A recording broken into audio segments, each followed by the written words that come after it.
Muy buenas tardes, bienvenidos a una nueva emisión de nuestro nuevo ciclo de Prevención TV, el cuarto ya en el aire. Hemos hecho hasta acá, en lo que va del ciclo, programas sobre todo de prevención. Nos hemos dedicado a hablar más que de otra cosa de factores de riesgo. Sin embargo, a raíz de algunas cosas que uno ve en consultorio, nos ha parecido útil traer un tema nuevo a colación. Eso que uno ve en consultorio es cuando uno enfrenta normalmente a un paciente que ya tiene un problema coronario demostrado al que hay que solucionar. Y uno les dice a algún paciente, mire, para usted es angioplastia coronaria, para usted es bypass. Y la gente se pregunta por allí, ¿cómo llegaron a esta conclusión? Pueden ir a consultar a otro cardiólogo que regularmente va a decir lo mismo. Entonces, la cuestión se ahonda más. Bueno, todo esto es posible decírselo a un paciente con una cierta tranquilidad, porque detrás está el respaldo de la experiencia con miles de pacientes a lo largo de todo el mundo que se han obtenido a través de algo que se llama investigación clínica. Y nos ha parecido útil hablar hoy de esto, porque aunque uno le brinda al paciente el resultado, en definitiva, de esa investigación clínica, la gente mira esto con mucha aprensión, con mucho temor, con curiosidad. Entonces nos ha parecido útil traer hoy a un especialista en el tema, al doctor Jorge Velasco Zamora, que fue presidente y fundador del Comité de Bioética del CSIC, que además es magíster en el tema e investigador principal, para discutir con él los aspectos de la investigación clínica que ustedes tienen que conocer para perder ese miedo y para ser parte también de alguna manera de la medicina y de los logros de la medicina de hoy. Una cosa muy simple, cualquier medicamento que usted consume ha pasado fundamentalmente por un riguroso estudio de investigación clínica. Es decir, todo lo que nosotros en este momento le estamos brindando en cuanto a farmacología ha pasado por un estudio de estas características. Los avances que se han logrado sobre el SIDA, sobre el HIV, sobre la parte oncológica, todos han pasado por estudios de investigación. Un poco queremos mostrar desde adentro y a través de alguien con muchísima experiencia en el tema, para que ustedes, cuando los inviten a participar de un estudio de investigación, no piensen mal, al contrario, van a estar súper cuidados, súper controlados, y toda esa información se va a volcar en beneficio de uno mismo. Así que tras un breve corte, estamos con el doctor Zamora.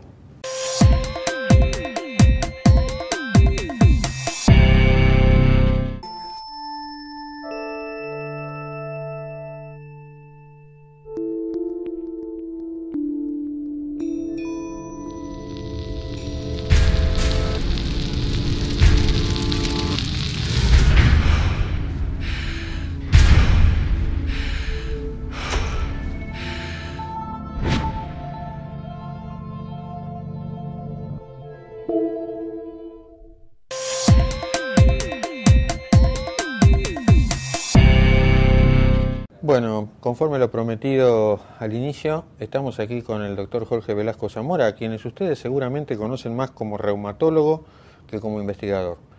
Pero bueno, no vamos a mentir, presidente y fundador de un comité de bioética, es un tema trascendental para el tema que estamos hoy tocando. Le he explicado más de una vez a mis pacientes en consultorio que justamente la diferencia entre una angioplastia o un bypass uno puede saberla merced a estudios de investigación que llevan 20 años y más, que se han podido hacer gracias a la generosidad de gente que dijo, ok, Colombo, si me toca la angioplastia, angioplastia, si me toca el bypass, el bypass.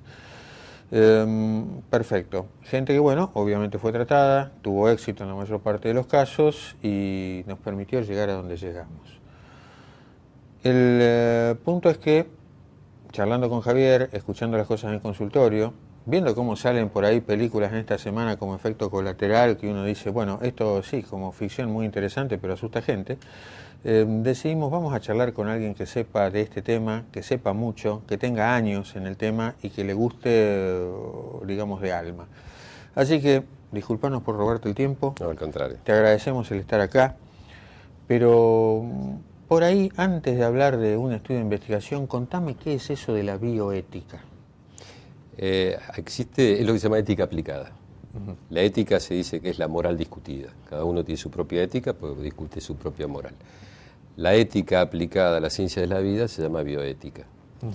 En estudios clínicos, que es a lo que te referías, la bioética está presente, está omnipresente. En cada decisión que tomamos está la ética vinculada a la ciencia de la vida en forma permanente. No es solamente la investigación clínica, la bioética está vinculada a todo lo que tiene que ver con vida. El año pasado, creo que se promulgó una ley de muerte digna, en eso estuvieron implicados muchos eticistas, muchos bioeticistas.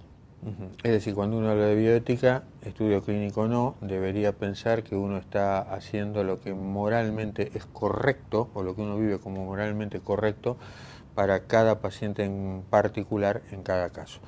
Háblame. ¿Cómo se aplica esto a un estudio clínico o qué es un estudio clínico? Cuando uno le dice al paciente, te voy a recetar o le voy a recetar un medicamento nuevo que acaba de salir, en realidad ese medicamento tiene entre 8 y 12 años de desarrollo de investigación. Al principio se hace investigación, tenemos que saber que de cada 1000 moléculas, en etapas muy tempranitas, solamente una llega a nosotros, llega a nuestros pacientes. De cada 1000 fármacos proyectados, solamente uno llega a la farmacia. Eso muestra la complejidad de todo este proceso. Lo difícil que es. Sí. También tenemos que saber que cuando uno tiene, creemos tener un muy buen medicamento, suponte para el colesterol, primero hay que demostrarlo. Y esto es un concepto nuevo en medicina, es decir, es un concepto que viene después de la Segunda Guerra Mundial y un poco más acá todavía, o sea que para lo que es la historia médica es historia reciente. Antiguamente, si uno creía tener un medicamento que funcionaba, salía de nuestra cabeza a los anaqueles de la farmacia. Actualmente ninguna legislación o ningún país serio del mundo, su legislación permitiría este tipo de cosas. Si nosotros tenemos un medicamento que creemos que sirve para el colesterol, primero hay que demostrar que sirve para el colesterol. ¿Cómo se demuestra? Al principio, en etapas muy tempranitas, porque acabamos de descubrir el medicamento, todavía ni siquiera es un medicamento, es una molécula, con ganas de ser medicamento, se prueba in vitro. In vitro, como vos sabés, quiere decir que se prueba en una plaquita nada más, donde hay células y se ve cómo funciona. Microscopio mediante es lo que se refiere el doctor. Muy bien, microscopio mediante. Y si ahí funciona, se pide autorización y se empieza a hacer investigación, se llama preclínica, porque es antes de los seres humanos, en animalitos de laboratorio. Y se empieza con una escala zoológica inferior. Nunca se empieza con el primate no humano, sino con escalas zoológicas inferiores, llaman. Y en la medida que uno va demostrando que el medicamento funciona, se va escalando en las escalas zoológicas. Cada vez que uno pasa de una escala a otra, se pide autorización. Hay que demostrar. Es decir, para saltar, digamos, del microscopio a la rata y de la rata al mono, yo tengo que pedir autorización cada vez más allá del resultado que yo haya tenido. Se supone que el resultado es exitoso. Claro. Pero de cualquier manera yo tengo que reiterar el pedido de autorización. Se llaman buenas prácticas de laboratorio, incluso uno tiene que tener un protocolo para demostrar Vos decías resultados exitosos o no. Tenemos que decir cómo definimos nosotros resultados exitosos en ratas. Hay que definirlo. Y lo tiene que aprobar el Ministerio. Lo ejecutamos. Si confirmamos nuestra hipótesis, pasamos a una escala superior que pueden ser conejos o perros. Y así vamos escalando. Cada vez que superamos una etapa, pedimos autorización. Hasta llegar hasta los primates no humanos, chimpancé. Y si ahí funciona, se terminan las etapas preclínicas. Si tiene un riesgo aceptable nuestro medicamento para el colesterol y realmente funciona, se pide autorización para entrar en las etapas clínicas, que ya con seres humanos, empezando con una fase 1 se llama, que son con muy poquitos pacientes, en general son voluntarios sanos, que son 48 horas para ver si el medicamento dentro del cuerpo se mueve igual que se movió dentro del chimpancé. Lo que, como sabés, se llama farmacocinética, este nombre raro. Si se mueve igual, se supone que va a pasar lo mismo. A partir de ahí, se siguen pidiendo autorizaciones, no solamente a las agencias regulatorias, sino a los comités de bioética. Acá es donde entran los comités de bioética. Claro. Cuando se va a comenzar un estudio, primero se pide la autorización de un comité de bioética para ellos analizan si hay algún tipo de discriminación que puede generar injusticia social, o sea, cuestiones vinculadas con la bioética.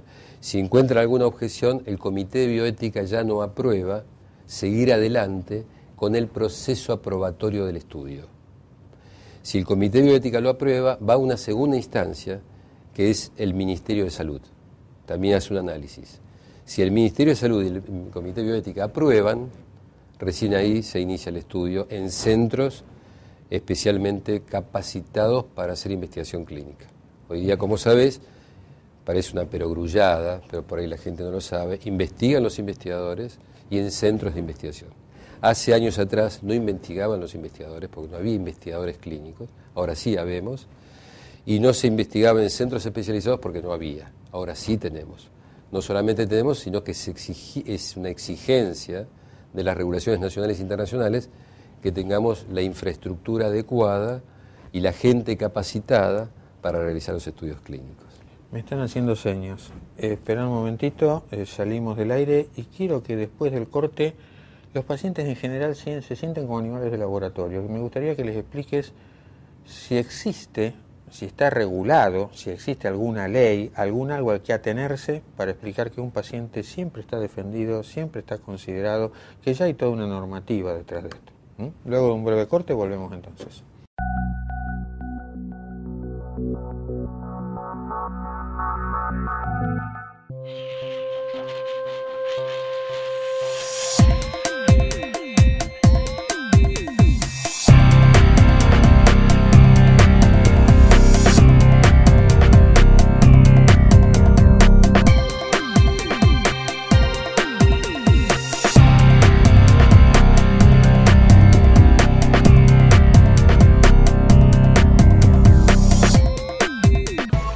Desde que usted contrata una cobertura médica hasta que comienza a utilizarla, todas las empresas son iguales.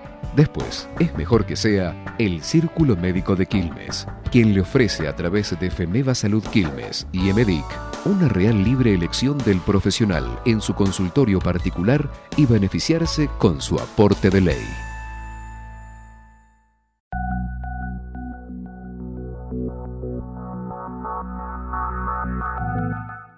Bueno, volvemos entonces del corte y es lo que te planteaba. Mucha gente le dice, incluso Colombo, pero soy medio un cobayo, un conejillo de la India. No, mirá, no es así. Pero por ahí es más útil que vos expliques que todo esto ya está de alguna manera, no sé si decir organizado, pero que sí, que la protección del paciente está organizada, que hay toda una regulación internacional que lo defiende. Quiero que me hables un poco de eso. A veces cuando vos tenés mucha capacitación en el tema también, igual que Javier, y todos nosotros la tenemos, hay posgrados, hay cursos, etc. Y uno debería pensar que los pacientes no están capacitados. Los pacientes también están capacitados, también reciben capacitación entre comillas, pero no la capacitación formal que tenemos nosotros, sino una capacitación informal y difícil de aprender.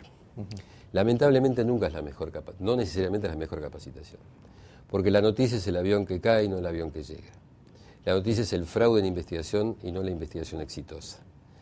Y en ese sentido vos mencionabas en un bloque anterior precisamente una película que habla de eso. Y así es como se capacita a la gente. Misión Imposible, Efecto colateral. Efecto colateral, El fugitivo, eso quise decir. Libros como de Constant Gardiner, etc. Tan es así que esto se lo llaman thriller farmacéuticos. Es un género dentro de la literatura, porque tiene todos los condimentos para que un escritor con imaginación desarrolle una gran novela. Cuando uno las ve, como vos dijiste, o las lee, hacen agua por todos lados. Pero son entretenidas. Son entretenidas, porque en realidad atentan contra la legislación, atentan contra el sentido común, contra la bioética, incluso contra la autonomía del paciente, como si el paciente no fuera capaz de decir no, gracias doctor, no me interesa, o sí doctor, no deje de llamarme. El paciente es autónomo, es inteligente. Esta capacitación el paciente la tiene, o mejor dicho, este conocimiento informal el paciente lo tiene, por eso tiene miedo a volar, cuando sabemos que el riesgo de, digamos que hay 40.000 personas a 10.000 metros de altura los 365 días del año. Pero tenemos miedo a volar, porque la noticia es cuando se cayó el avión. La investigación clínica es una de las medicinas más seguras que existe, pues es una medicina muy controlada, sumamente controlada. El paciente no está obligado a quedarse en un estudio una vez que entra, pero los niveles de satisfacción son altísimos, cercanos al 95%. No solamente los estudios internacionales, las encuestas internacionales, sino las realizadas aquí en Quilmes, también nos da ese índice, el 95%, y otros centros, otros grupos argentinos, como en Córdoba o Rosario, también da un índice de satisfacción altísimo. Y esto es porque hay todo un equipo de no menos de 10 personas alrededor de cada paciente, cuidándolo, protegiéndolo, llamándolo por teléfono. Jamás el fin justifica los medios. Ningún paciente puede ser expuesto a un riesgo indebido, por más que ese riesgo conlleve el descubrimiento de un medicamento extraordinario. Esto es importante tenerlo en cuenta, porque todas las legislaciones o las disposiciones internacionales y las normas bioéticas, desde Declaración de Helsinki o Código Nuremberg a esta parte, van en línea. El primer artículo, el segundo, dicen que ningún riesgo de un paciente en particular superará el beneficio posible. En otras palabras, el fin no justifica los medios, por lo tanto al paciente se lo cuida de una manera muy particular. Cuando el doctor habla de Helsinki o Nuremberg, está hablando de ciudades en las cuales se han firmado acuerdos entre países potencia dentro de lo que es la investigación en la industria farmacéutica para proteger a sus conciudadanos y al resto de los ciudadanos del mundo que entran dentro de estos estudios. De modo que hay toda una legislación internacional detrás de esto, a la cual se suma el ADMAT argentino a través de sus diferentes disposiciones. Todos estos estudios están rigurosamente controlados, todos los centros son sometidos periódicamente a inspecciones y de esas inspecciones se define si se puede continuar o no el tema o si el centro cumple con los requerimientos necesarios para hacer de esto un trabajo coherente, ¿no? Sí, es así. Es importante señalar que estas normas bioéticas hay que seguirlas a pie juntillas. Todos los centros de investigación del mundo adhieren a esto. Hay una armonización global y un tema que creo que hay que destacar, porque lo dicen habitualmente, o lo escucha uno habitualmente, que se viene a investigar a Latinoamérica porque somos una región pobre. Creo que hay dos respuestas. En primer lugar, por ejemplo, en la Argentina se hacen menos del 1% de los estudios mundiales. El lugar donde más se investiga es en Estados Unidos, que está cerca del 50%. De todos los estudios del mundo, la mitad se hace en Estados Unidos. En Latinoamérica se hacen el 3% de los estudios. Y esto no es una virtud, esto digamos va en contra de este prejuicio. No se viene a investigar a la Argentina porque seamos un país en vía de desarrollo. Pero eso es un prejuicio para nosotros, porque es complicado. Hoy hablamos mucho de medicina personalizada, medicina genómica. Cada uno por eso nuestros maestros decían no hay enfermedad sino enfermos, lo que quería decir que teníamos una genética muy particular. Es difícil pensar, o por lo menos incoherente, que vamos a utilizar un medicamento para disminuir el colesterol que fue ensayado en la República Popular China. Uno entiende entonces que la diferencia genética podría llevar a que los pacientes nuestros no respondieran o tuvieran más efectos colaterales. Por lo tanto, si la pregunta es, ¿hay una genética latinoamericana? No tengamos dudas, porque hay pacientes, o sea, hay habitantes hispanos, nativos y mestizos. Eso implica que tenemos una genética diferente a un país nórdico, por ejemplo. Entonces es importante que los ensayos clínicos se lleven adelante en Latinoamérica también. No quiero robarte más tiempo, pero quiero que aclares un par de conceptos. El paciente entró al estudio. ¿Cómo se decide qué medicación dentro del estudio le toca? Bueno, te agradezco. No quiero hablar de doble ciego, randomización, todos los términos técnicos que usamos. Contalo de la forma más simple posible que se te ocurra. Todo esto sigue a lo que se llama el pensamiento científico, el método científico. No se hace lo que cualquiera quiere. Hay un método para demostrar las cosas. Para demostrar las cosas, entonces, es importante que no estemos sesgados. Quiero decir, si vos sos propietario de un medicamento y me lo das a mí, vas a poner todo tu interés inconsciente para decir que este medicamento funcionó. ¿Cómo puedo hacer desde el punto de vista científico para que vos no tengas este pensamiento? Lo llamamos sesgo. Te puedo dar 2 medicamentos diferentes, vos no decidís, sino que al azar metés la mano y me das uno u otro. Entonces vos no sabés si me estás dando el medicamento A o el B. De esta manera vos no tomás posición desde el punto de vista inconsciente y yo tampoco. Porque si yo como paciente sé que estoy recibiendo el último medicamento, la última molécula, etcétera, siempre voy a decir que me siento bien, o siempre hay que saber que el 30%, 3 de cada 10 pacientes mejoran por el solo hecho de saber que están siendo cuidados. Entonces se toman ciertas medidas, estas palabras raras que vos usaste, ciertas medidas para evitar esta no intencionada respuesta hacia un determinado medicamento. Que la respuesta sea lo más imparcial posible, es decir, uno lo trata con 2 medicamentos diferentes, llamémoslo así, uno no puede ni debe saber qué le está dando y el paciente tampoco. Mira, los eticistas lo definen como la búsqueda incontaminada de la verdad. Son 3 palabras que me parece que definen todo eso. Búsqueda es investigación. Incontaminada es que no haya sesgos en este sentido. Y de la verdad es que una vez que el medicamento se apruebe si debe ser aprobado y que no se apruebe si no debe ser aprobado. Correcto. Y si se apruebe con el prospecto que todos nosotros conocemos, con todas las advertencias que surgen en todos estos años de estudio. Bueno, quedaría para el final algo, no sé cuánto tiempo disponemos, va a tener que ser lo más rápido posible, pero el paciente para entrar en un estudio tiene que dar su aceptación. Háblame de algo que llamamos consentimiento informado. Muy bien, el paciente cuando ingresa al estudio se lleva un papel que nosotros llamamos, son varias hojas, consentimiento informado.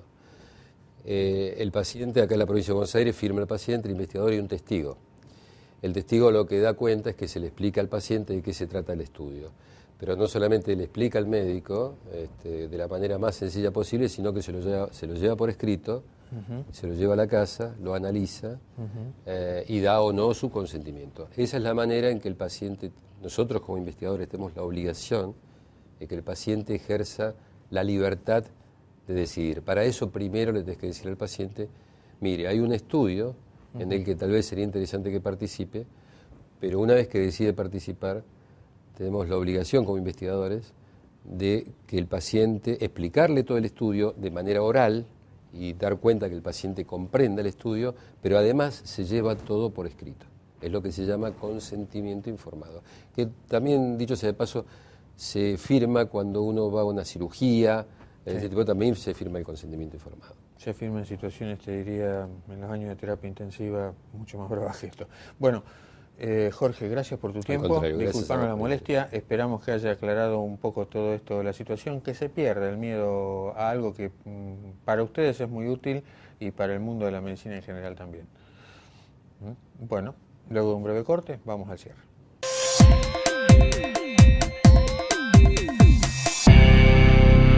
Habiendo llegado entonces al final de esta nueva emisión, esperamos que les haya gustado, esperamos que queden menos dudas si alguna vez les proponen entrar en un estudio de estos, que entiendan que de alguna manera no solo están siendo cuidados, como dijo Javier al principio del programa, no solo se los está atendiendo, se está siguiendo su problema de cerca, sino que ustedes mismos están colaborando con lo que es la medicina hoy por hoy. Ustedes están poniendo su granito de arena de alguna forma para ayudar al desenvolvimiento de la medicina y para ayudar a la curación o a la prevención de los problemas de más gente en este mundo. Sin nada más que esto, les quería agradecer a ustedes por la fidelidad, por seguir ahí, a nuestros sponsors que hacen posible el programa. Y bueno, las dudas las contestará el doctor con todo gusto en los teléfonos que tienen a disposición o vía Facebook, y los esperamos en una próxima emisión. Muy buenas tardes y muchísimas gracias. Muy buenas tardes y hasta el próximo programa.